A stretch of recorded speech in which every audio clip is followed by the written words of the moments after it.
A brief history of time. ये किताब लिखी थी महान वैज्ञानिक स्टीफन हॉकिंग ने। वो इंसान जिसने अपने शरीर का साथ खो दिया लेकिन दिमाग से पूरे ब्रह्मांड को छू लिया। ये किताब हमें समझाती है समय, स्थान, ब्लैक होल्स और उस रहस्यमय पल की कहानी जब सब कुछ शून्य था और अचानक सृष्टि हुई। हॉकिंग ने लिखा, विज्ञान को इतना सरल बनाया जा सकता है कि हर इंसान उसे समझ सके। ये किताब हमें बताती है हम कौन हैं, कहां से आए हैं और कहां जा रहे हैं। अध्याय 1, हमारे ब्रह्मांड की तस्वीर। एक बार एक प्रसिद्ध वैज्ञानिक, शायद बर्ट्रैंड रसेल, एस्ट्रोनॉमी पर लेक्चर दे रहे थे। उन्होंने कहा, धरती सूर्य के चारों ओर घूमती है और सूर्य एक विशाल गैलेक्सी के केंद्र में अपनी परिक्रमा कर रहा है।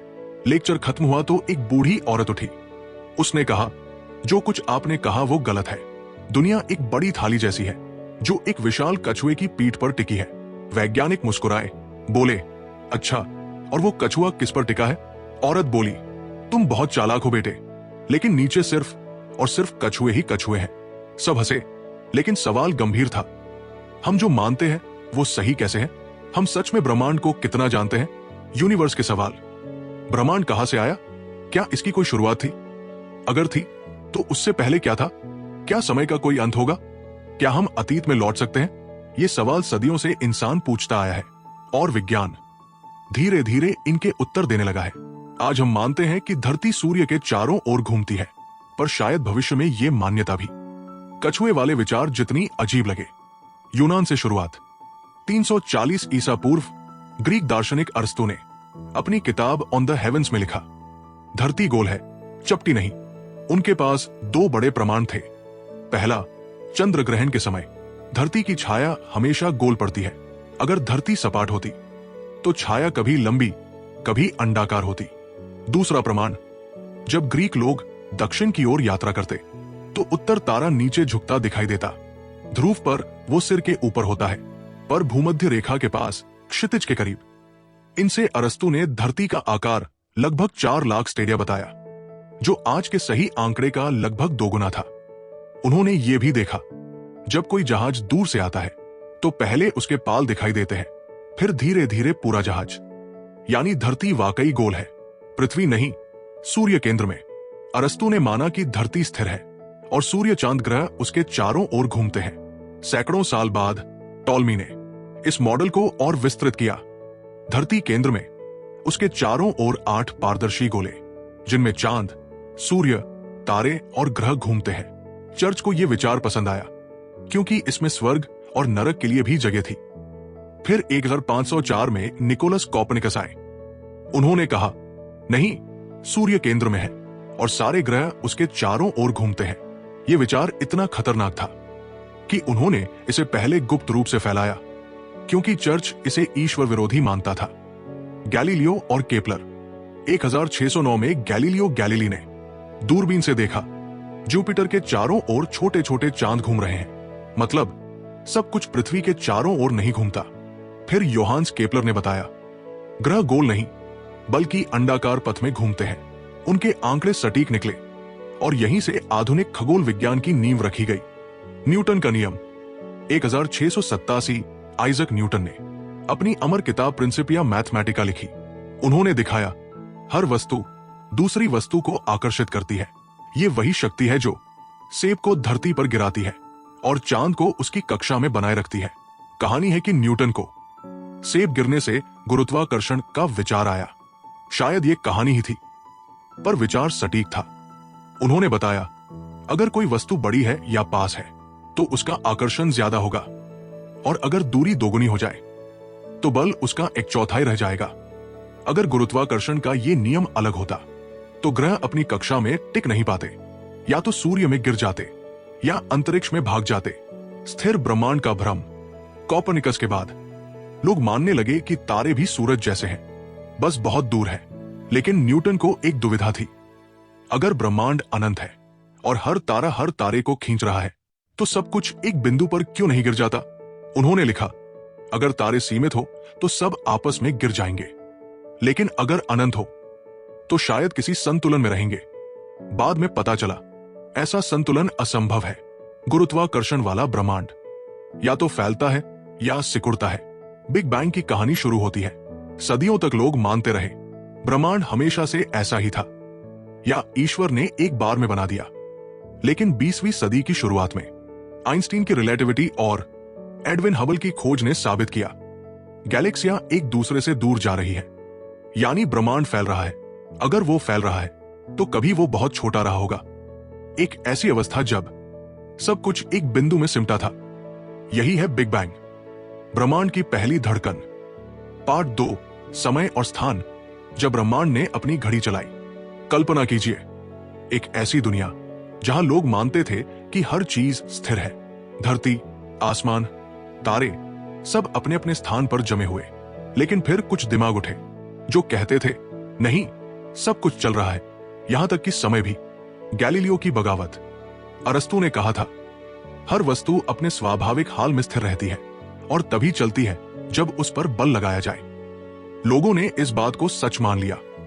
किसी ने जांचने की जरूरत नहीं समझी, क्योंकि उस समय विज्ञान का मतलब था सोच, ना कि प्रयोग। फिर आया एक इंसान, गैलीलियो गैलीली।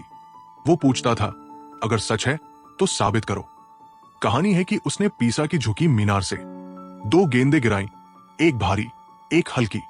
लोगों ने सांस रोक ली, दोनों एक साथ जमीन पर पहुंची। सब हैरान। गैलीलियो ने कहा वजन मायने नहीं रखता, हर वस्तु एक जैसी गति से गिरती है। असल में उसने एक और प्रयोग किया, ढलान पर गोल गेंदें लुढ़काई ताकि गति को धीरे धीरे मापा जा सके। परिणाम वही निकला, वजन नहीं, केवल गुरुत्वाकर्षण तय करता है कि कोई वस्तु कैसे गिरेगी। सदियों बाद अपोलो 15 के अंतरिक्ष यात्री डेविड स्कॉट ने चांद पर यह प्रयोग दोहराया। एक पंख और एक हथौड़ा, दोनों एक साथ गिरे क्योंकि वहां हवा नहीं थी। यानी गैलीलियो सही था। न्यूटन का नियम जन्म लेता है गैलीलियो के विचारों पर ही खड़ा हुआ विज्ञान का अगला स्तंभ। आइजक न्यूटन, वर्ष 1687। वो अपनी अमर पुस्तक प्रिंसिपिया मैथमेटिका में लिखते हैं बल वस्तु की गति बदलता है, यानी गति तभी बदलती है जब बल लगाया जाए। अगर कोई बल नहीं है तो वस्तु हमेशा एक सीधी रेखा में एक समान गति से चलती रहेगी। यह था न्यूटन का पहला नियम, जड़त्व का नियम, लॉ ऑफ इनर्शिया। दूसरा नियम कहता है फोर्स मास एक्सेलरेशन, या सरल शब्दों में बल जितना अधिक गति का परिवर्तन उतना तेज, वजन जितना अधिक गति का परिवर्तन उतना धीमा। तीसरा नियम जिसे हम सब जानते हैं, हर क्रिया के बराबर और विपरीत प्रतिक्रिया होती है। 3 नियम और पूरा ब्रह्मांड जैसे खुल गया। गुरुत्वाकर्षण जो सबको बांधता है। न्यूटन ने दिखाया कि वही बल जो एक सेब को नीचे गिराता है वही चांद को उसकी कक्षा में बांधे रखता है।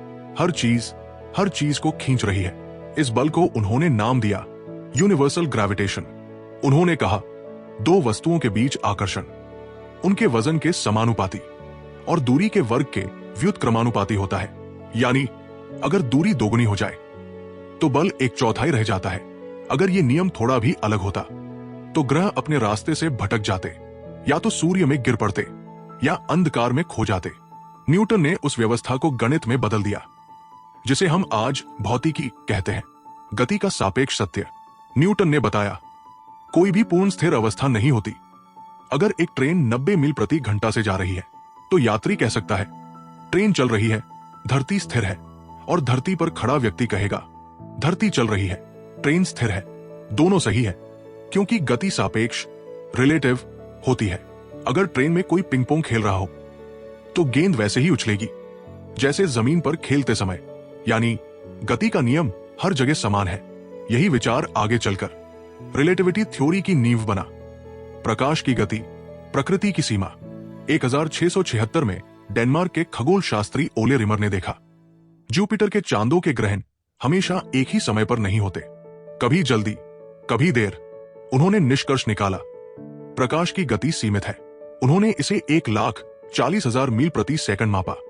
आज हम जानते हैं असली मान लगभग 186,000 मील प्रति सेकंड है। फिर जेम्स क्लार्क मैक्सवेल आए। उन्होंने कहा प्रकाश एक विद्युत चुंबकीय तरंग है जो एक निश्चित गति से चलती है। रेडियो, माइक्रोवेव, इंफ्रारेड, दृश्य प्रकाश, पराबैंगनी, एक्सरे, गामा किरणें, सब एक ही परिवार की अलग अलग तरंगे हैं। पर समस्या थी, अगर प्रकाश की गति निश्चित है तो वो किसके सापेक्ष है? ईथर, एक अदृश्य माध्यम की तलाश। वैज्ञानिकों ने कल्पना की, शायद ईथर नाम का कोई अदृश्य पदार्थ सारे अंतरिक्ष में फैला है, जिसमें से होकर प्रकाश गुजरता है। अगर धरती इस ईथर के सापेक्ष चल रही है, तो अलग अलग दिशाओं में प्रकाश की गति अलग दिखनी चाहिए।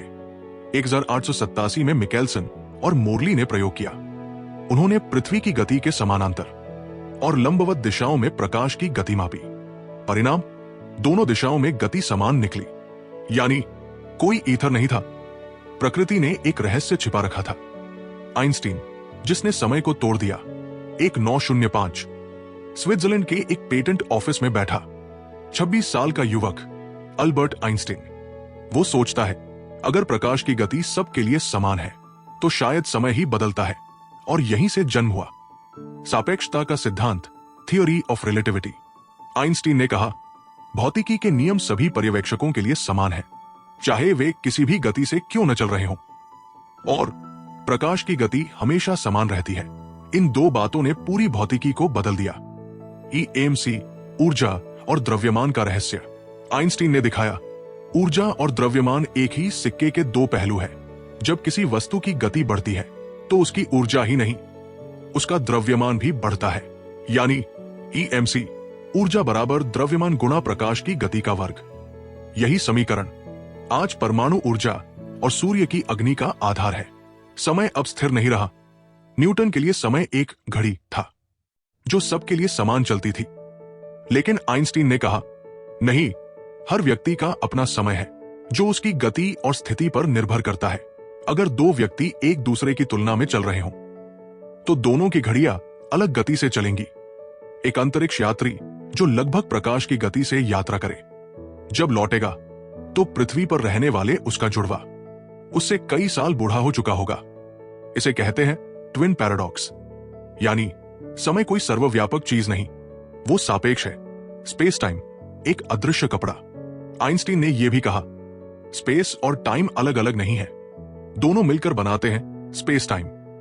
किसी घटना को बताने के लिए 3 स्थान और एक समय चाहिए। यह चारआयामी कपड़ा ब्रह्मांड की हर चीज को समेटे हुए है।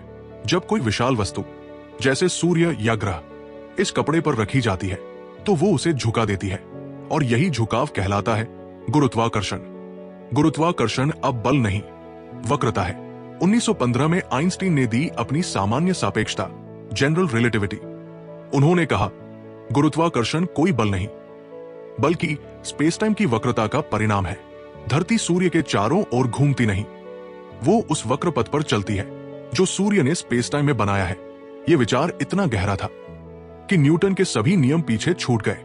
प्रकाश भी झुकता है। आइंस्टीन ने भविष्यवाणी की, अगर गुरुत्वाकर्षण वक्रता है, तो प्रकाश की किरण भी मुड़ेगी।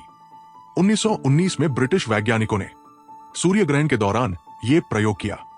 उन्होंने देखा, सूर्य के पास से आने वाले तारों की स्थिति थोड़ी बदल गई थी, यानी प्रकाश वाकई झुकता है। आइंस्टीन की थ्योरी सही साबित हुई, और पूरी दुनिया ने उन्हें ब्रह्मांड का कवि कहा। जहां गुरुत्वाकर्षण अधिक, वहां समय धीमा। जनरल रिलेटिविटी का एक और नतीजा, गुरुत्वाकर्षण समय को धीमा करता है। जितना ज्यादा गुरुत्वाकर्षण, उतना धीरे चलेगा समय। अगर आप पहाड़ की चोटी पर रहते हैं, तो आपकी घड़ी समुद्र तट की घड़ी से तेज चलेगी। आज के GPS सैटेलाइट्स इस प्रभाव को ठीक करके काम करते हैं, वरना हर दिन आपकी लोकेशन में कई किलोमीटर की गलती हो जाती। नया ब्रह्मांड जीवित, सांस लेता हुआ। रिलेटिविटी ने दिखाया, स्पेस और टाइम कोई स्थिर पृष्ठभूमि नहीं है, वे भी ब्रह्मांड के साथ बदलते हैं, झुकते हैं, फैलते हैं, और शायद कभी खत्म भी हो जाए। अब ब्रह्मांड सिर्फ एक मशीन नहीं, एक जीवित तंत्र बन चुका था, जो फैलता है, कांपता है, और अपनी कहानी खुद लिखता है। पार्ट 3, फैलता हुआ ब्रह्मांड। जब सृष्टि ने सांस ली। एक अंधेरी रात की कल्पना करो, तारों से भरा आसमान, जहां हर बिंदु में एक कहानी छिपी है। कुछ तारे चमकदार हैं, जैसे शुक्र, मंगल, बृहस्पति और शनि। बाकी असंख्य तारे, बस छोटे छोटे बिंदु, लेकिन उतने ही असली जितना हमारा सूरज। हम सोचते हैं कि ये तारे स्थिर हैं, लेकिन नहीं। हर तारा, हर गैलेक्सी धीरे धीरे, लगातार चल रही है। हमारी आकाशगंगा, मिल्की वे, अगर आप ध्यान से देखें तो आसमान में एक हल्की सफेद पट्टी सी दिखाई देती है। वो है मिल्की वे, हमारी अपनी गैलेक्सी। साल 1750 में वैज्ञानिकों ने अनुमान लगाया कि शायद मिल्की वे एक डिस्क जैसी संरचना है। और फिर सर विलियम हर्शल ने हजारों तारों की स्थिति मापी और साबित किया कि हम एक स्पाइरल गैलेक्सी में रहते हैं। 1920 तक लोग मानते थे कि मिल्की वे ही पूरा ब्रह्मांड है, पर फिर आया एक व्यक्ति जिसने हमारी सोच उलट दी, एडविन हबल, जिसने ब्रह्मांड को फैलते देखा। 1924 माउंट विल्सन वेधशाला की ठंडी रात। टेलीस्कोप के पीछे झुके हुए हैं एडविन हबल। वो आकाश गंगाओं को देख रहे हैं जो हमारी गैलेक्सी से भी बहुत दूर है।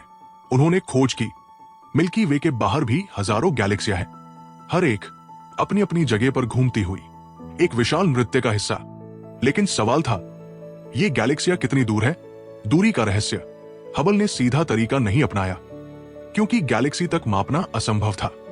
उन्होंने स्टार्स की चमक को संकेत बनाया। हर तारे की असली रोशनी तय होती है उसकी चमक और दूरी से, जितना दूर उतनी मध्यम। इस तरह उन्होंने अलग अलग गैलेक्सियों की दूरी निकाली। नतीजा चौंकाने वाला था। हमारा ब्रह्मांड सीमित नहीं है, वो असंख्य गैलेक्सियों से बना है। हर एक में अरबों तारे हैं। हमारी गैलेक्सी भी उन्हीं में से एक, जिसकी चौड़ाई है 1,00,000 प्रकाश वर्ष। और सूर्य बस एक औसत सा तारा जो गैलेक्सी के बाहरी हिस्से में घूम रहा है। तारों की रोशनी, डॉपलर इफेक्ट। अब हबल ने एक और प्रयोग किया। उन्होंने उन दूरस्थ गैलेक्सियों की रोशनी को एक स्पेक्ट्रोस्कोप से देखा। हर तत्व, जैसे हाइड्रोजन या हीलियम, अपनी पहचान छोड़ता है। रोशनी में कुछ रंग गायब होते हैं, पर हबल ने पाया इन सभी गैलेक्सियों की रोशनी लाल रंग की ओर खिसक रही थी। यह था रेड शिफ्ट, यानी वे सब हमसे दूर जा रही है। ये वही प्रभाव है, जैसे एक गाड़ी पास आती है तो आवाज तीखी लगती है और दूर जाती है तो भारी, यानी ब्रह्मांड फैल रहा था। हबल का नियम। 1929 में हबल ने अपनी सबसे बड़ी खोज की घोषणा की। जितनी दूर गैलेक्सी है वो उतनी तेजी से हमसे दूर जा रही है। एक सीधा नियम, वेग एच दूरी। इसका अर्थ था ब्रह्मांड स्थिर नहीं है, वो फैल रहा है जैसे कोई गुब्बारा हवा से भर रहा हो। अगर सब कुछ दूर जा रहा है तो कभी ना कभी सब एक बिंदु में रहा होगा। यही है बिग बैंग का विचार। ब्रह्मांड की जन्म घड़ी का पहला टिक, बिग बैंग, जब सब कुछ शुरू हुआ। एक समय सारी ऊर्जा, सारा पदार्थ एक अत्यंत छोटे, गर्म और घने बिंदु में सिमटा था। फिर अचानक एक पल में विस्फोट नहीं बल्कि विस्तार हुआ।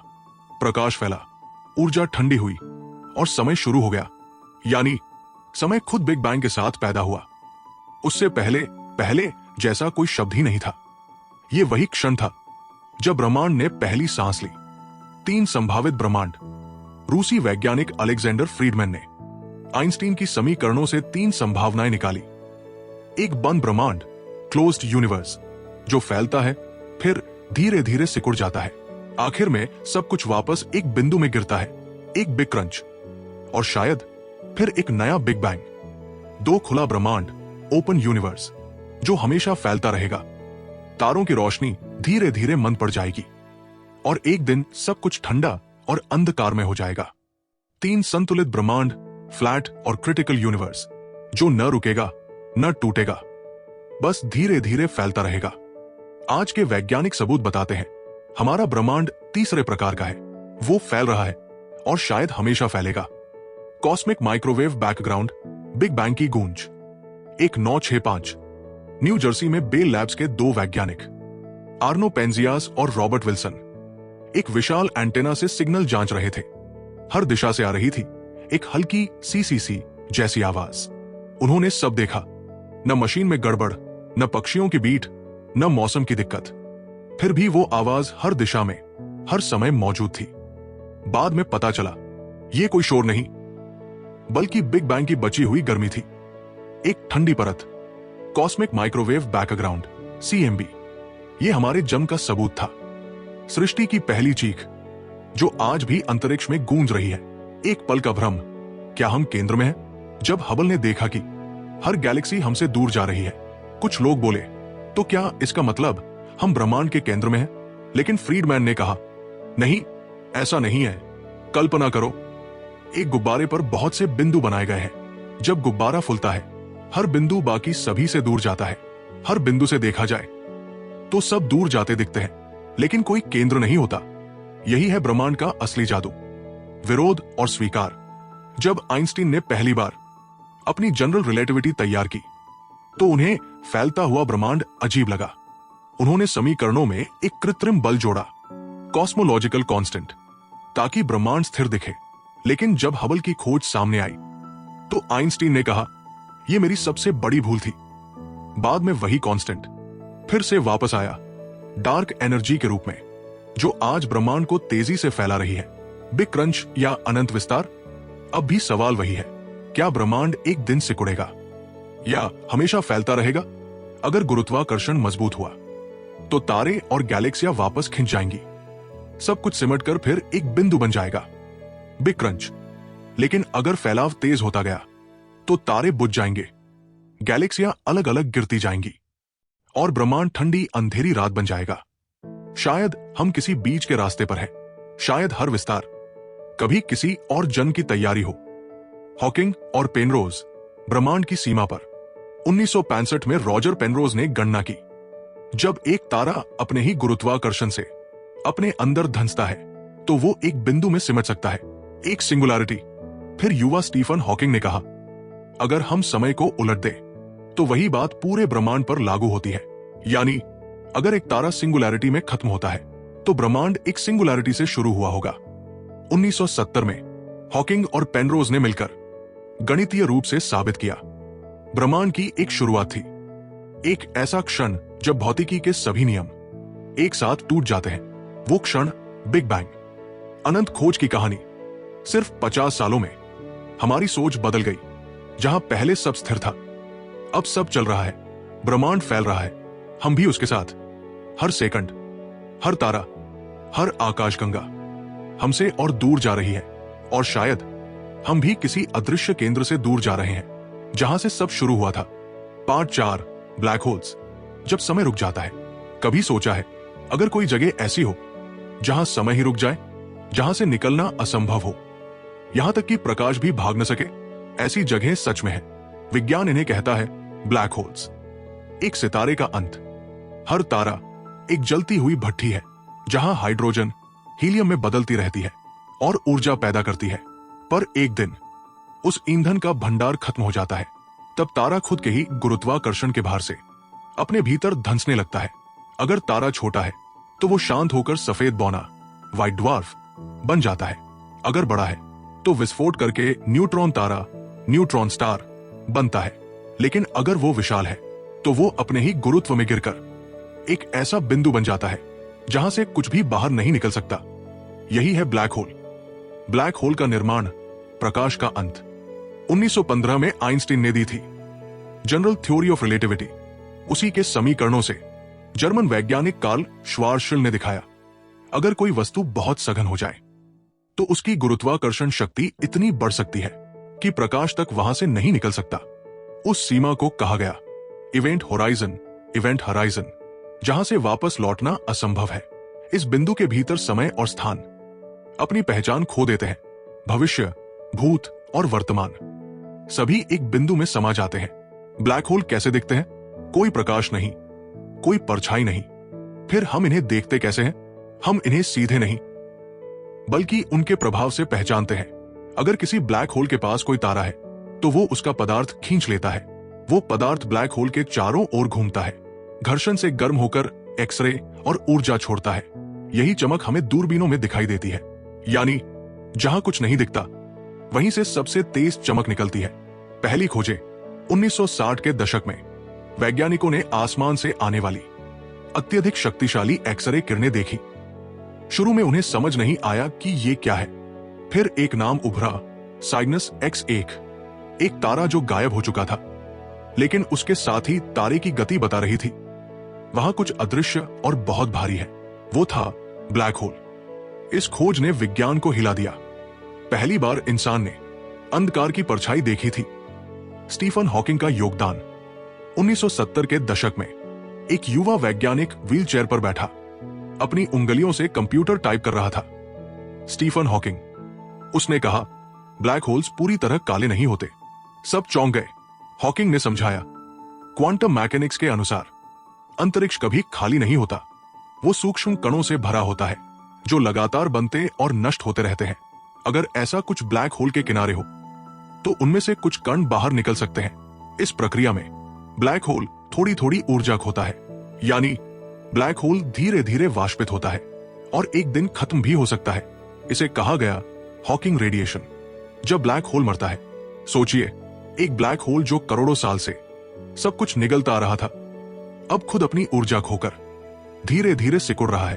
अंत में जब वो बहुत छोटा हो जाता है तो उसका तापमान इतना बढ़ जाता है कि वो विस्फोट कर देता है, जैसे बिग बैंग का एक सूक्ष्म संस्करण। एक क्षणिक चमक, फिर शून्यता। ब्लैक होल के रहस्य। ब्लैक होल के बारे में अभी भी बहुत कुछ अनजान है, जैसे जो कुछ उसमें गिरता है, क्या वो हमेशा के लिए खो जाता है या उसकी जानकारी कहीं सुरक्षित रहती है? इसे कहते हैं इंफॉर्मेशन पैराडॉक्स। हॉकिंग ने कहा था, अगर जानकारी नष्ट हो जाती है तो प्रकृति के नियम टूट जाते हैं, पर अगर जानकारी बचती है तो वो कहा जाती है शायद ब्रह्मांड के किसी और हिस्से में या किसी और ब्रह्मांड में। यही सवाल आज भी विज्ञान के सबसे बड़े रहस्यों में से एक है, समय यात्रा और ब्लैक होल। आइंस्टीन के समीकरणों ने यह भी दिखाया, ब्लैक होल के पास समय अलग चलता है, जितने पास जाओ उतना धीमा पड़ता है। अगर कोई व्यक्ति ब्लैक होल के किनारे तक जाए तो उसके लिए कुछ मिनट बीतेंगे, लेकिन बाहर के लिए लाखों साल।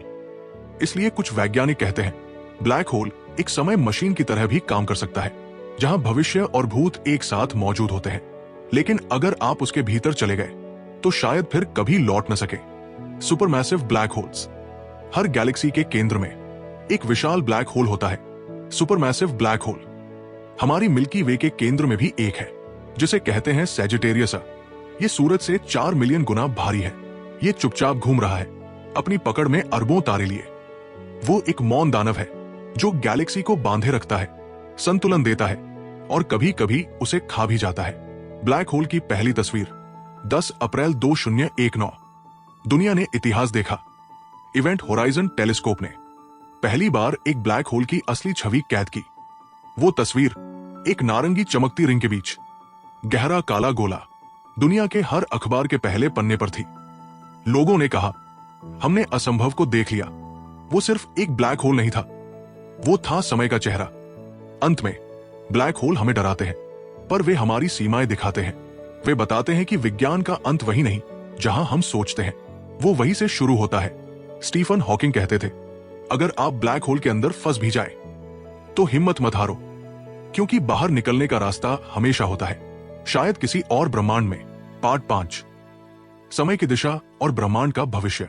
कभी सोचा है समय हमेशा आगे क्यों बढ़ता है? क्यों हम कल की याद रख सकते हैं पर आने वाले कल की झलक नहीं देख सकते? ये सवाल उतना ही पुराना है जितना खुद समय। समय की दिशा, the arrow of time. Stephen Hawking कहते हैं, अगर ब्रह्मांड का कोई आरंभ है तो निश्चित ही उसका एक अंत भी होगा, लेकिन उस आरंभ से अंत तक समय हमेशा एक दिशा में बहता है, भविष्य की ओर। भौतिकी के अधिकांश नियम सम्मित हैं। अगर आप किसी प्रयोग की फिल्म उल्टा चलाओ तो नियम वही रहेंगे, लेकिन वास्तविक दुनिया में ऐसा नहीं होता, क्योंकि समय की दिशा, एरो ऑफ टाइम, एक तरफ ही चलती है, अतीत से भविष्य की ओर। क्यों? इसका जवाब छिपा है ऊर्जा, एंट्रोपी और स्मृति के बीच। ऊष्मागतिक समय, थर्मोडायनामिक एरो। जब आप चाय का कप गिराते हैं तो वो टूट जाता है, लेकिन कभी अपने आप जुड़ता नहीं। गर्मी हमेशा गर्म चीज से ठंडी चीज की ओर जाती है। धुआं फैलता है, लेकिन वापस इकट्ठा नहीं होता। ये सब उदाहरण है ऊष्मागतिक समय की दिशा, थर्मोडायनामिक एरो ऑफ टाइम के। ये दिशा तय होती है एंट्रोपी। एंट्रोपी से, एंट्रोपी अव्यवस्था की बढ़ती चाल। एंट्रोपी का मतलब है अव्यवस्था या अनिश्चितता की मात्रा। हर प्राकृतिक प्रक्रिया किसी व्यवस्थित अवस्था से अव्यवस्थित अवस्था की ओर बढ़ती है। ब्रिटिश वैज्ञानिक लॉर्ड केल्विन और क्लॉजियस ने 1850 के दशक में यह विचार रखा था कि ब्रह्मांड की कुल एंट्रोपी हमेशा बढ़ती रहती है, मतलब ब्रह्मांड धीरे धीरे अधिक अव्यवस्थित होता जा रहा है। ये एक ऐसी लहर है जो कभी पीछे नहीं मुड़ती। यही समय का प्रवाह है, मानसिक समय, साइकोलॉजिकल एरो। अब सोचो, हमारा दिमाग भूत को याद रखता है पर भविष्य को नहीं। क्यों? क्योंकि याद बनना भी एक भौतिक प्रक्रिया है। जब हम कोई घटना देखते हैं, हमारे न्यूरॉन्स नई कनेक्शन बनाते हैं, यानी एंट्रोपी बढ़ती है। याद अतीत में बनती है, भविष्य में नहीं। इसलिए मानसिक समय, साइकोलॉजिकल एरो, ही उसी दिशा में बहता है जिस दिशा में ऊष्मागतिक समय। हम भविष्य की भविष्यवाणी कर सकते हैं, लेकिन उसे याद नहीं कर सकते, क्योंकि भविष्य अभी संगठित नहीं हुआ है। ब्रह्मांडीय समय, कॉस्मोलॉजिकल एरो। तीसरा प्रकार है ब्रह्मांडीय समय की दिशा, कॉस्मोलॉजिकल एरो। ब्रह्मांड के फैलाव ने हमें एक दिशा दी। बिग बैंग से शुरू होकर आज तक ब्रह्मांड फैलता जा रहा है, और जब तक ये फैलता रहेगा, समय का प्रवाह जारी रहेगा। लेकिन अगर किसी दिन ब्रह्मांड सिकुड़ना शुरू कर दे, तो क्या समय उल्टा चलने लगेगा? ये वही सवाल था जिसने स्टीफन हॉकिंग को दशकों तक सोचने पर मजबूर किया। अगर समय उल्टा बहने लगे तो? कल्पना करो, अगर ब्रह्मांड सिकुड़ने लगे, तारे एक दूसरे के पास आने लगे, गैलेक्सियां टकराए और सब कुछ वापस एक बिंदु की ओर सिमट जाए, क्या तब घटनाएं उल्टी हो जाएंगी? क्या टूटा हुआ कप फिर से जुड़ जाएगा? क्या यादें पीछे चलेंगी? हॉकिंग ने कहा, शायद नहीं, क्योंकि भले ही ब्रह्मांड सिकुड़ रहा हो, लेकिन एंट्रोपी तब भी बढ़ती रहेगी। इसलिए समय की दिशा वही रहेगी, आगे की ओर। यानी समय हमेशा एक ही दिशा में बहता है, चाहे ब्रह्मांड फैले या सिमटे। ब्रह्मांड का थक जाना, द हीट डेथ। अगर एंट्रोपी हमेशा बढ़ती रहे, तो एक दिन ऐसा आएगा जब सब कुछ संतुलन में होगा। कोई ऊर्जा बचेगी नहीं जो काम कर सके। सारे तारे बुझ जाएंगे, सारी आकाश गंगाएं ठंडी हो जाएंगी, हर जगह समान तापमान होगा। वो अवस्था कहलाती है heat death of the universe. उस समय ब्रह्मांड जीवित रहेगा, पर निर्जीव होगा। कोई गति नहीं, कोई रोशनी नहीं, सिर्फ मौन। ये होगा समय का अंतिम पड़ाव, या फिर बिग क्रंच। पर शायद कहानी यही खत्म न हो। अगर गुरुत्वाकर्षण फिर से हावी हो जाए, तो विस्तार रुक सकता है, ब्रह्मांड वापस सिकुड़ सकता है एक बिंदु की ओर। ये होगा बिग क्रंच। बिग क्रंच, एक और सिंगुलैरिटी, जहां समय, स्थान और भौतिकी सब शून्य में समा जाएंगे। और फिर शायद एक नया बिग बैंग, एक नया जन्म, एक नया समय। समय का चक्र, अ साइक्लिक यूनिवर्स। कुछ वैज्ञानिक मानते हैं ब्रह्मांड एक चक्र में चलता है। हर बिग बैंग के बाद एक बिग क्रंच आता है, और फिर से एक बिग बैंग। ये चक्र अनंत है, जैसे सांस लेना और छोड़ना। शायद हमारा ये ब्रह्मांड पिछले किसी ब्रह्मांड का श्वास है, और अगले बिग बैंग में हमारी सारी जानकारी, हमारा समय एक नई सृष्टि में फिर से जन्म लेगा। मल्टीवर्स, अनंत ब्रह्मांडों की संभावना। हॉकिंग और उनके साथियों ने एक और चौंकाने वाला विचार रखा। मल्टीवर्स, मल्टीवर्स शायद सिर्फ एक ब्रह्मांड नहीं, बल्कि असंख्य ब्रह्मांड है। हर ब्रह्मांड का अपना समय, अपना भौतिक नियम, अपनी कहानी। कुछ में समय तेज चलता है, कुछ में उल्टा, कुछ में शायद कोई समय ही नहीं। हमारा ब्रह्मांड उन अनंत महासागरों में बस एक लहर है। हॉकिंग का नो बाउंड्री सिद्धांत। हॉकिंग और जेम्स हार्टल ने 1980 के दशक में दिया नो बाउंड्री प्रपोजल। उन्होंने कहा, ब्रह्मांड का कोई आरंभिक किनारा नहीं, यानी बिग बैंग कोई विस्फोट नहीं, बल्कि एक स्मूथ शुरुआत थी। जैसे पृथ्वी का उत्तरी ध्रुव, वो एक बिंदु है जहां दिशा बदल जाती है, पर सीमा नहीं होती। वैसे ही समय भी शायद किसी बिंदु पर मुड़ जाता है, जहां पहले और बाद में का फर्क मिट जाता है। इस दृष्टिकोण में समय खुद ब्रह्मांड के भीतर से पैदा हुआ है, बिना किसी बाहरी रचयिता के। जीवन और समय, हमारा स्थान इस कहानी में। अब सवाल है, अगर समय की दिशा तय है, तो क्या हमारा अस्तित्व भी पहले से लिखा है? हॉकिंग कहते हैं, हम ब्रह्मांड को देखते हैं जैसा वो है, क्योंकि अगर ये अलग होता तो हम यहां होते ही नहीं। इसे कहते हैं एंथ्रोपिक प्रिंसिपल, यानी हम ब्रह्मांड को वैसे ही देखते हैं जिसमें हमारा अस्तित्व संभव है।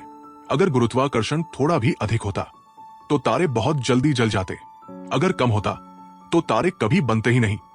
हमारा ये ठीक ठीक संतुलन संयोग नहीं, बल्कि ब्रह्मांड का आत्म प्रतिबिंब है।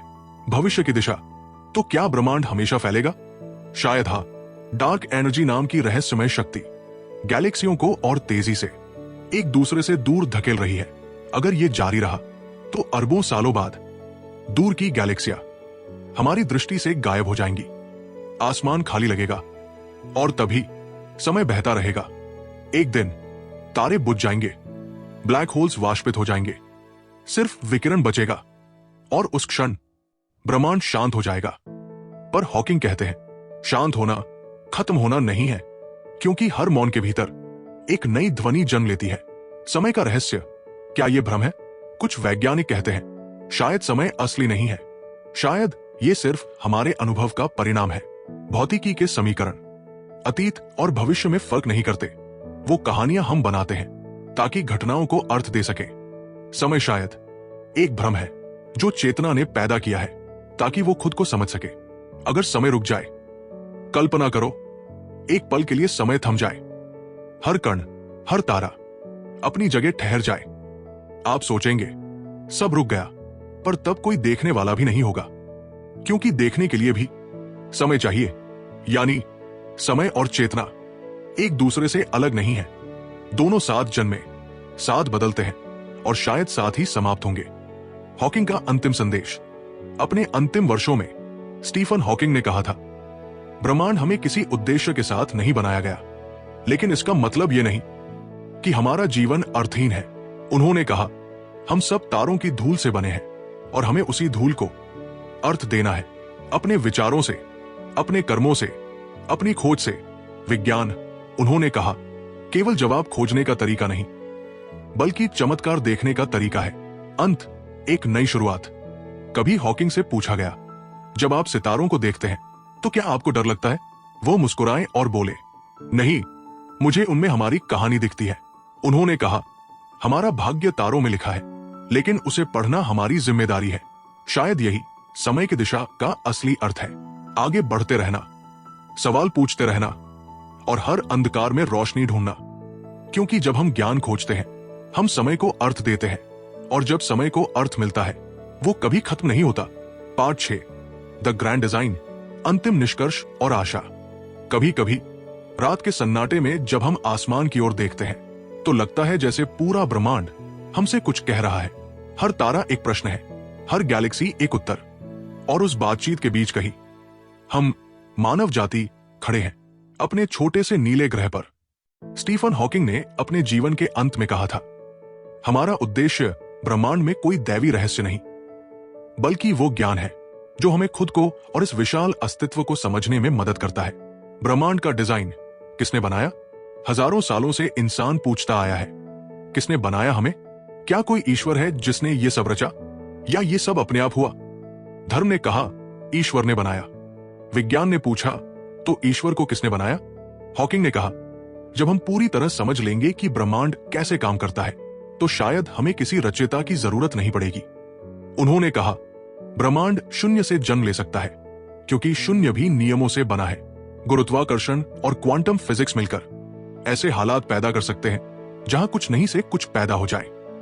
यह विचार नास्तिकता नहीं था, बल्कि स्वतंत्रता की घोषणा थी, ज्ञान की, सोच की, मानव बुद्धि की। क्वांटम उत्पत्ति, शून्य से सब कुछ। क्वांटम मैकेनिक्स कहती है शून्य भी स्थिर नहीं होता, वो निरंतर उफान लेता है। कण और प्रतिपदार्थ उठते और मिटते रहते हैं। हॉकिंग ने दिखाया कि अगर ऐसा शून्य स्पेस टाइम से जुड़ जाए तो उसमें ऊर्जा की छोटी लहरें पैदा हो सकती है जो धीरे धीरे फैलकर पूरा ब्रह्मांड बन सकती है। मतलब, ब्रह्मांड के निर्माण के लिए किसी बाहरी निर्माता की आवश्यकता नहीं। नियम ही ईश्वर है।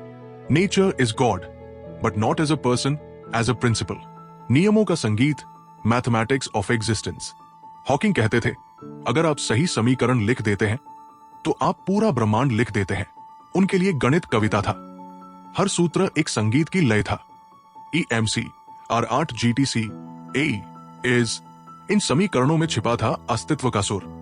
वो मानते थे कि अगर कभी हम सभी भौतिक नियमों को एक साथ समझ पाए तो वो क्षण ईश्वर को समझने के बराबर होगा।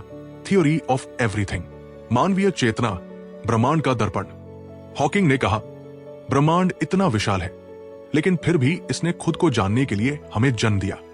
हम ब्रह्मांड की आंखें हैं। यह विचार केवल वैज्ञानिक नहीं, दार्शनिक भी था, क्योंकि अगर हम समझ पाने के लिए यहां हैं, तो समझ ना पाना ही सबसे बड़ा पाप होगा। हमारा ज्ञान सिर्फ सूत्रों का संग्रह नहीं, बल्कि ब्रह्मांड की आत्मकथा है, भविष्य में मानव, धरती के परे। हॉकिंग कहते थे, अगर मानव जाति अगले 100 साल में धरती के परे नहीं निकली तो उसका भविष्य सुरक्षित नहीं।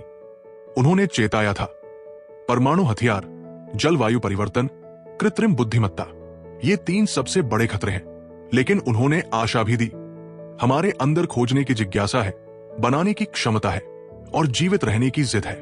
मंगल, चांद और अन्य तारों की यात्रा, ये सिर्फ तकनीकी लक्ष्य नहीं बल्कि हमारे अस्तित्व का अगला अध्याय है। धरती, नीला मोती, वो अक्सर कहते थे, जब आप धरती को अंतरिक्ष से देखते हैं तो आप समझते हैं कि ये कितनी नाजुक है। कोई सीमा नहीं, कोई धर्म नहीं, सिर्फ एक नीला गोला जिसे हमने घर कहा। वो चेताते थे, हम अपनी लालच से धरती को तोड़ रहे हैं, लेकिन याद रखो, हमारा कोई दूसरा घर अभी नहीं है। उनके लिए विज्ञान का अर्थ था जिम्मेदारी। जानना मात्र काफी नहीं, उस ज्ञान का प्रयोग कैसे हो, यह महत्वपूर्ण था। कृत्रिम बुद्धिमत्ता, मित्र या दुश्मन? हॉकिंग ने एआई के खतरे को भी गंभीरता से लिया। उन्होंने कहा, अगर हम सावधान न रहे तो एआई अपना स्वतंत्र लक्ष्य बना सकती है। लेकिन वो डर के विरोधी थे। उनका विश्वास था, नैतिक सीमा के अंदर एआई मानवता का सबसे बड़ा सहयोगी बन सकती है। एआई हमें तारों तक पहुंचा सकती है, अवधारणाओं को सुलझा सकती है जिन्हें मनुष्य अकेला नहीं समझ सकता, लेकिन केवल तभी जब हम ज्ञान को संवेदना के साथ जोड़े। ज्ञान का भविष्य, सभी के लिए विज्ञान। हॉकिंग ने अपनी पूरी जिंदगी इस बात पर समर्पित की कि विज्ञान सिर्फ वैज्ञानिकों का न रहे। उन्होंने लिखा, a brief history of time, ताकि हर इंसान ब्रह्मांड को समझ सके। वो चाहते थे कि बच्चे भी तारों के सवाल पूछें और बुजुर्ग भी गणित से न डरे। उनके लिए विज्ञान एक लोकतंत्र था जहां हर सोच का मतदान हो सकता था। उन्होंने कहा, जिज्ञासा सबसे बड़ी ऊर्जा है। अगर आप सवाल पूछते रहेंगे तो आप कभी मृत नहीं होंगे। मृत्यु के बाद का सत्य। हॉकिंग को जब पूछा गया, क्या आप ईश्वर में विश्वास करते हैं, उन्होंने कहा, मैं ईश्वर में विश्वास नहीं करता जो चमत्कार करता है। मैं उन नियमों में विश्वास करता हूं जो चमत्कार पैदा करते हैं। उन्होंने कहा, जब आप मरते हैं तो आपका दिमाग बंद हो जाता है। यह कंप्यूटर की तरह है, अगर हार्डवेयर फेल हो जाए तो सॉफ्टवेयर नहीं चल सकता। लेकिन उनका विश्वास था, हमारी कहानियां कभी मरती नहीं। वे क्वांटम तरंगों की तरह ब्रह्मांड में हमेशा गूंजती रहती है। इंसान और ईश्वर, सवाल जो कभी न मिटेगा। हॉकिंग ने कभी ईश्वर का इनकार नहीं किया। उन्होंने बस कहा, अगर वो है तो वो नियमों के रूप में है। उनके लिए ईश्वर को मानना या न मानना मुद्दा न था, मुद्दा था समझना। उन्होंने लिखा, धर्म उत्तर देता है बिना प्रश्न के, विज्ञान प्रश्न देता है बिना उत्तर के। दोनों जरूरी है क्योंकि दोनों मानव मन की 2 आवश्यक दिशाएं हैं। हॉकिंग का सपना, एक नया प्रभात। 2018 में जब उनका दिमाग रुक गया, दुनिया ने मौन धारण किया, पर उनकी आवाज कहीं नहीं रुकी। उन्होंने अपने पुस्तक के अंत में लिखा था, जब मैं सितारों की ओर देखता हूं तो मुझे अर्थ दिखाई देता है। अगर हम ब्रह्मांड को समझ पाए तो हम ईश्वर के मन को जान लेंगे। ये उनका अंतिम संदेश था। देखो ऊपर, पैर नहीं, सितारे। समय का अंत या नई शुरुआत? शायद समय का कोई अंत न हो, शायद ये सिर्फ दिशा बदल ले। हम बिग बैंग के बीच जन्मे, बिग क्रंच की ओर जा रहे हैं और कभी किसी नए बिग बैंग में फिर से जन्म लेंगे। अगर ऐसा हुआ तो हमारी हर सोच, हर प्रेम, हर खोज फिर से कहीं न कहीं दोहराई जाएगी। समय भले लूप में घूमे, पर ज्ञान हमेशा एक पायदान ऊपर जाता है। अंत में हमारा कद और हमारा कर्म।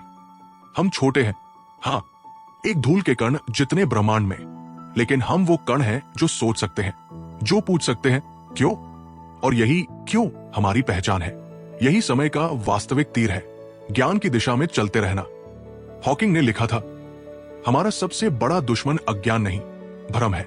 अगर हम सवाल पूछना न छोड़े तो कोई भी सीमा स्थायी नहीं। अंतिम वाक्य, शायद कभी किसी दूर भविष्य में किसी और ग्रह पर बैठा कोई जीव हमारी कहानियां पढ़ेगा। वो कहेगा, ये थे पृथ्वी के लोग जिन्होंने ब्रह्मांड के रहस्यों को समझने की कोशिश की। और तब स्टीफन हॉकिंग का स्वर कहीं दूर से गूंजेगा, ज्ञान ही स्वतंत्रता है। पार्ट 7, नए ब्रह्मांड की खोज, समय के पार का यात्रा पथ। रात गहरी है, सितारे शांत है, और उस शांति के बीच एक प्रश्न गूंजता है, क्या ये अंत है या शुरुआत? ब्रह्मांड का पुनर्जन्म। सदियों पहले हमने सोचा था कि धरती ब्रह्मांड का केंद्र है, फिर हमने जाना सूर्य केंद्र है, फिर समझा गैलेक्सियां असंख्य हैं, और अब हम जानते हैं शायद अनगिनत ब्रह्मांड है। ज्ञान हर बार दीवार तोड़ता है, हर खोज एक नया प्रश्न जन्म देती है। हॉकिंग कहते थे ब्रह्मांड अपने नियमों के अनुसार जन्म लेता है, और जब ये चक्र पूरा होता है तो वही नियम एक नए ब्रह्मांड को जन्म देते हैं। शायद हर बिग बैंग किसी बीते ब्रह्मांड का अनुगूंध है, हर सृष्टि किसी पुरानी स्मृति की पुनरावृत्ति। क्वांटम झिल्ली जहां वास्तविकता कांपती है, क्वांटम भौतिकी बताती है जो हमें खाली स्थान लगता है वो वास्तव में ऊर्जा से भरा सागर है। कण प्रतिपदार्थ लगातार उत्पन्न नष्ट होते रहते हैं, जैसे समुद्र में लहरें। कभी कभी किसी पल ये सूक्ष्म कंपन इतना बड़ा हो जाता है कि वो स्वयं एक ब्रह्मांड बना देता है। हॉकिंग लिखते हैं क्वांटम उतार चढ़ाव से नए ब्रह्मांड लगातार जन्म लेते हैं। हम उनमें से एक है एक बुलबुला जो शून्य के महासागर में उठकर चमक रहा है। समानांतर ब्रह्मांड हमारे दूसरे संस्करण। कल्पना करो कहीं और एक ब्रह्मांड है जहां तुमने वो गलती नहीं की, जहां मैंने ये कहानी नहीं लिखी, जहां इतिहास अलग बहा। हर निर्णय, हर संभावना किसी न किसी ब्रह्मांड में साकार होती है। ये है मल्टीवर्स थ्योरी। शायद जब हम किसी निर्णय पर पछताते हैं, हमारे किसी और संस्करण ने वही निर्णय सही लिया होगा। यानी ब्रह्मांड में हर संभावना जीवित है, हर अगर कहीं न कहीं सच है। मानवता 2.0 पृथ्वी से परे। हॉकिंग कहते थे हमारा भविष्य तारों में है। अगर धरती एक बीज है तो अंतरिक्ष उसका खेत है। जलवायु परिवर्तन, जनसंख्या, युद्ध, ये सब हमें बाहर देखने को मजबूर करेंगे। मंगल हमारा अगला घर होगा, लेकिन उससे भी आगे यूरोपा, टाइटन या किसी दूर ग्रह की परिक्रमा करते उपग्रह। मानवता अब ग्रह जाति नहीं रहेगी, वो बनेगी कॉस्मिक सिविलाइजेशन। हम अपने भीतर का ब्रह्मांड लेकर चलेंगे। ज्ञान, भावनाएं, संगीत, प्रेम, सब तारों तक। तारों के बीच का सफर। कल्पना करो एक जहाज जो प्रकाश की गति के करीब चल रहा हो। उसमें हजारों मनुष्य, हजारों कहानियां। हर खिड़की से एक गैलेक्सी गुजरती है। समय धीमा है, बाहर के लिए सदियां बीतती है, भीतर के लिए बस कुछ वर्ष। यह है टाइम डायलेशन का जादू, जो एक दिन विज्ञान नहीं वास्तविकता बनेगा। हमारा अगला घर शायद वो जगह होगी जहां 2 सूरज हो, 3 चांद हो, और समय का अर्थ ही कुछ और हो। कृत्रिम बुद्धिमत्ता और अमरता। मानव शरीर नश्वर है, पर चेतना वो ऊर्जा है। अगर हम अपने दिमाग की पूरी संरचना डिजिटल रूप में सहेज लें, तो क्या हम अमर हो जाएंगे? हॉकिंग ने कहा था कृत्रिम बुद्धिमत्ता मानव सभ्यता का अंत भी हो सकती है, या अमरता की शुरुआत भी। भविष्य में शायद मनुष्य और मशीन एक दूसरे में विलीन हो जाए। हमारी सोच प्रकाश की गति से यात्रा करेगी और चेतना क्वांटम नेटवर्कों में बहेगी।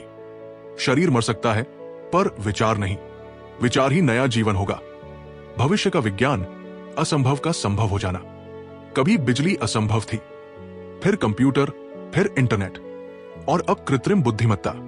कौन जानता है अगली खोज क्या लाएगी?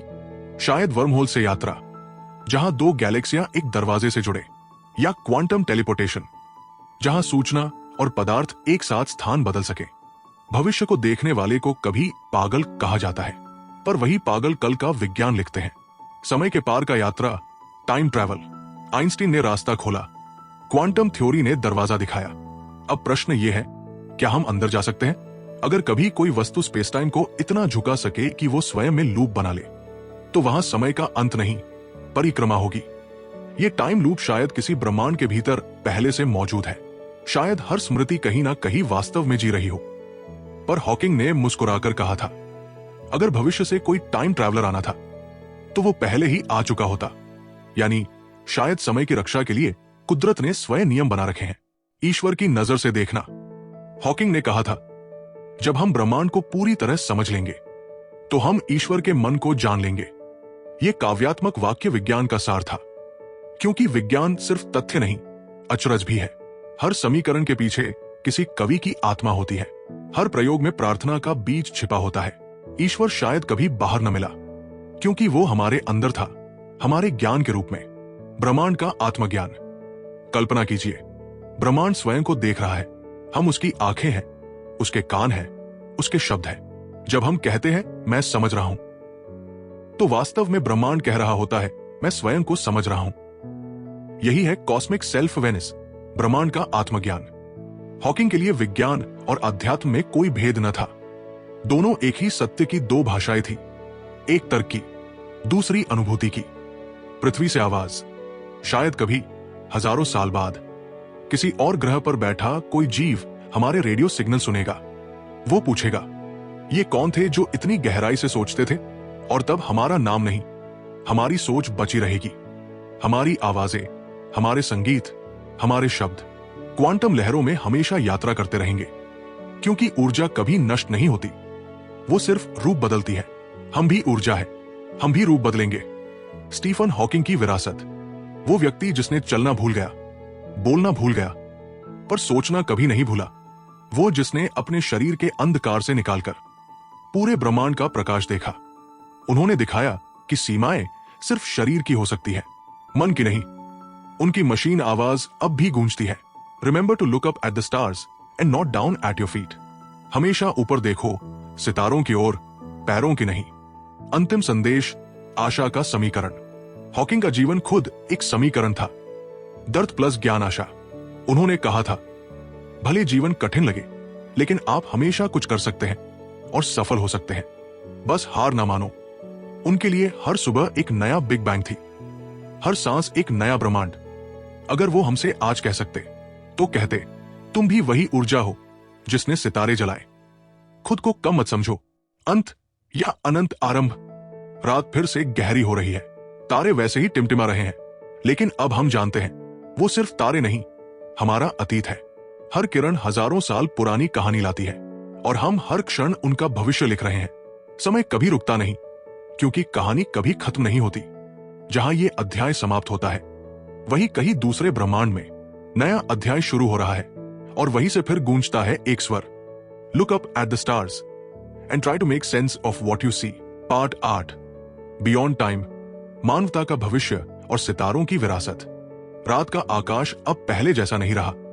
हर दिन नई खोजें, नए ग्रह, नई गूंजें। हमने समय को मापा, पर समय ने हमें आकार दिया। और अब कहानी अपने अंतिम मोड़ पर है, जहां विज्ञान और आत्मा एक ही दिशा में झुकते हैं। समय के पार, एक ब्रह्मांड से दूसरे की छलांग। कभी हमने सोचा था बिग बैंग शुरुआत थी, अब हम जानते हैं ये शायद बस एक शुरुआत थी। क्वांटम कॉस्मोलॉजी कहती है कि ब्रह्मांड सिर्फ फैल नहीं रहा, वो निरंतर जन्म ले रहा है, मर रहा है और फिर से जन्म ले रहा है। हर मृत्यु एक नई सृष्टि का बीज है। जैसे एक किताब के अंत में समाप्त लिखा जाता है, लेकिन उसी पल लेखक अगली कहानी सोचने लगता है, वैसे ही ब्रह्मांड खुद को दोबारा लिखता है। मानवता ब्रह्मांड की कहानी का कथावाचक। स्टीफन हॉकिंग ने कहा था, हम ब्रह्मांड का हिस्सा है, पर साथ ही वो माध्यम है जिससे ब्रह्मांड खुद को देखता और समझता है। हमारे दिमाग में जब कोई विचार जन्म लेता है, तो ये केवल मनुष्य का नहीं, पूरे ब्रह्मांड का विचार होता है। हमारे अंदर वही तत्व है जो किसी सुपरनोवा विस्फोट में बने थे, कार्बन, नाइट्रोजन, आयरन। हम लिटरली स्टार स्टफ है। यानी जब हम कहते हैं मैं सोचता हूं, तो कहीं ना कहीं कोई तारा कह रहा होता है मैं जीवित हूं। चेतना का विकास जीव विज्ञान से परे। समय के साथ साथ मानव मस्तिष्क का विकास सिर्फ जैविक नहीं, कॉस्मिक भी है। हमने पहले आग को समझा, फिर भाषा, फिर गणित, फिर अंतरिक्ष। अब हम चेतना को समझने की कोशिश कर रहे हैं। शायद अगला चरण यह होगा कि चेतना खुद को पदार्थ से मुक्त कर ले। क्वांटम न्यूरोसाइंस कहती है, दिमाग एक बायोलॉजिकल कंप्यूटर नहीं, बल्कि एक क्वांटम सिस्टम है। हमारे विचार सूक्ष्म स्तर पर तरंगे हैं, जो समय स्थान के ताने बाने को छूती है। अगर यह सच है, तो आत्मा कोई रहस्य नहीं, बल्कि प्रकृति का एक और समीकरण है, जो अभी हल होना बाकी है। इंटरस्टेलर भविष्य, तारों के बच्चे। अब प्रश्न है, क्या हम यहां रहेंगे या सितारों तक जाएंगे? हॉकिंग का उत्तर स्पष्ट था, हमारी नियति धरती पर नहीं, तारों के बीच है। 2040 के दशक में पहला स्थायी मार्स बेस, 2100 तक यूरोपा या टाइटन पर बस्तियां, और शायद 2200 तक अल्फा सेंट्री तक पहुंचने वाले मिशन। ये सब कल्पना नहीं, योजना बन चुका है। भविष्य की सभ्यता शायद बायोलॉजिकल नहीं होगी, बल्कि सिंथेटिक बायो इंटेलिजेंट होगी। आधा मनुष्य, आधा मशीन, जो सैकड़ों वर्षों तक जीवित रह सके और प्रकाश की गति से उड़ सके। ये मानवता 2.0 नहीं, बल्कि कॉस्मिक ह्यूमैनिटी 1.0 होगी। पृथ्वी की विरासत। लेकिन जब हम आगे बढ़ेंगे, तो क्या हम अपना घर भूल जाएंगे? हॉकिंग ने लिखा, जब भी तुम तारों को देखो, एक पल धरती को भी याद करना। धरती हमारा पहला अध्याय है, यहीं से हमने प्रेम सीखा, कविता लिखी और पहली बार आसमान की ओर देखा। अगर एक दिन हम नए ग्रहों पर रहेंगे तो वहां की मिट्टी में भी धरती का थोड़ा सा हिस्सा होना चाहिए। हमारी करुणा, हमारी कला, हमारी कहानियां, क्योंकि यही हमारी असली विरासत है। ऊर्जा, सभ्यता और महानता भविष्य की सभ्यताओं को मापा जाएगा उनकी ऊर्जा उपयोग क्षमता से। रूसी वैज्ञानिक निकोलाई कार्चेव ने 3 स्तर बताए। टाइप आई, जो अपने ग्रह की पूरी ऊर्जा नियंत्रित करे। टाइप 2, जो अपने तारे की पूरी ऊर्जा प्रयोग करे। टाइप 3, जो पूरी गैलेक्सी को शक्ति स्रोत बना ले। हम आज टाइप 0 पर है, बस 0.7 के आसपास। लेकिन हर बार जब कोई बच्चा विज्ञान की किताब खोलता है, हम थोड़ा आगे बढ़ते हैं। हर नई खोज हमें उस दिन के करीब ले जाती है जब हम सूर्य की पूरी शक्ति का उपयोग करना सीख जाएंगे, बिना उसे नष्ट किए। डार्क एनर्जी, अंतिम रहस्य, ब्रह्मांड का 95% हिस्सा हम अब भी नहीं समझते। हमारा सारा ज्ञान सिर्फ उस 5% पदार्थ का है जो दिखाई देता है। बाकी सब डार्क मैटर और डार्क एनर्जी है जो न दिखती है, न पकड़ी जा सकती है, पर वही ब्रह्मांड को चला रही है। शायद ये वही शक्ति है जिसे पुराने समय में प्राण कहा गया। शायद ये वही ऊर्जा है जिसे कुछ लोग ईश्वर मानते हैं। विज्ञान और अध्यात्म दोनों उसी अदृश्य महासागर की ओर बढ़ रहे हैं जहां से सब कुछ जन्मा है, मृत्यु का अर्थ और जीवन की निरंतरता। हॉकिंग ने लिखा, मृत्यु ब्रह्मांड की शांति में लौटना है। हमारे परमाणु जब मिट्टी बनते हैं तो किसी पौधे में जन्म लेते हैं, फिर किसी प्राणी में, फिर किसी बच्चे में। हम गायब नहीं होते, हम रूप बदलते हैं। जैसे तारे मरते हैं और सुपरनोवा बनकर नई दुनिया रचते हैं, वैसे ही हर जीवन किसी अगले जीवन की तैयारी है। यही ब्रह्मांड का नियम है। परिवर्तन ही अमरता है। समय के परे चेतना, अगर चेतना ऊर्जा है तो वो भी अमर होगी। शायद जब हमारा शरीर मिटता है, हमारी चेतना किसी और आयाम में प्रवेश करती है। वो आयाम जहां समय स्थिर है, जहां सब अब में मौजूद है। क्वांटम कणों की तरह हम भी किसी अनदेखे तरंग रूप में जारी रहते हैं और शायद कभी किसी नए ब्रह्मांड में, किसी नए रूप में फिर से जागते हैं। हॉकिंग की आवाज, अनंत प्रेरणा। वो व्यक्ति जिसने ब्रह्मांड को समझा लेकिन खुद को कभी पीड़ित नहीं माना। उन्होंने कहा था, मेरा शरीर कैद है लेकिन मेरा दिमाग ब्रह्मांड में स्वतंत्र उड़ सकता है। उनकी वही उड़ान आज भी हर वैज्ञानिक, हर बच्चे को प्रेरित करती है। उनकी व्हीलचेयर, उनका कंप्यूटर, उनका ह्यूमर, सब एक प्रतीक बन गए हैं सीमाओं से परे सोचने का। आशा की ज्योति। जब भी दुनिया अंधेरे में डूबती है, विज्ञान एक दिया जलाता है। वो कहता है, डरो मत, अंधकार कोई अंत नहीं। वो उस प्रकाश की पृष्ठभूमि है जो आने वाला है। हॉकिंग की विरासत यही है, उत्सुक रहो, समझो और कभी हार मत मानो। अंतिम वाक्य, अनंत यात्रा। अगर आज स्टीफन हॉकिंग हमारे बीच होते तो शायद वो यही कहते, मैंने बहुत कुछ देखा, पर अब भी मुझे अचरज होता है कि रात के आकाश में हर तारा किसी अनकही कहानी की शुरुआत है। उन्होंने हमें सिखाया, समय से मत डरो। वो दुश्मन नहीं, शिक्षक है। हर सेकंड, हर सांस एक नया समीकरण है जो हल होना चाहता है। और जब हम एक दिन अपने आखिरी प्रश्न का उत्तर पालेंगे तो शायद वहीं से नया प्रश्न जन्म लेगा, क्योंकि ब्रह्मांड कभी खत्म नहीं होता, वो बस नए रूप में बोलता है। फाइनल पार्ट, अंत का आरंभ। स्टीफन हॉकिंग की आवाज में ब्रह्मांड की गूंज। धीरे धीरे संगीत मंद हो रहा है, सितारे अब बस हल्की चमक छोड़ रहे हैं और इसी शांति के बीच सुनाई देती है एक आवाज जो अब नहीं है पर हमेशा रहेगी। वो कहती है, हम सब तारों की धूल है जो खुद को देखने के लिए आंखें बन गई। ये कहानी सिर्फ एक वैज्ञानिक की नहीं थी, ये कहानी उस इंसान की थी जिसने व्हीलचेयर में बैठकर समूचे ब्रह्मांड का नक्शा बनाया, जिसने जब बोलना खो दिया तो कंप्यूटर को अपनी जुबान बना लिया, जिसने जब चलना छोड़ा तो समय के साथ दौड़ने लगा। ये कहानी है स्टीफन हॉकिंग की, उस व्यक्ति की जिसने हमें सिखाया, सीमाएं होती नहीं, बनाई जाती है। उसका सबसे बड़ा प्रयोग, उसका प्रयोग किसी लैब में नहीं हुआ, वो हुआ जीवन में। हर सुबह वो अपनी मशीन चालू करता और सोचता, आज कुछ नया समझना है। हर दिन मौत उसके करीब थी, फिर भी वो कहता, नॉट टुडे, क्योंकि उसके लिए जीना मतलब था सीखना। वो शरीर से टूटता गया, पर ज्ञान से फैलता गया, और जब उसका शरीर अंत में रुक गया तो ब्रह्मांड ने उसकी आत्मा को ग्रहण नहीं बल्कि विस्तार दे दिया। ये किताब क्यों बनी? A brief history of time सिर्फ किताब नहीं, ये एक द्वार है जो हर आम इंसान के लिए खुला है। इस किताब ने दिखाया कि विज्ञान कोई जटिल पहेली नहीं, बल्कि जीवन की सबसे सुंदर कविता है।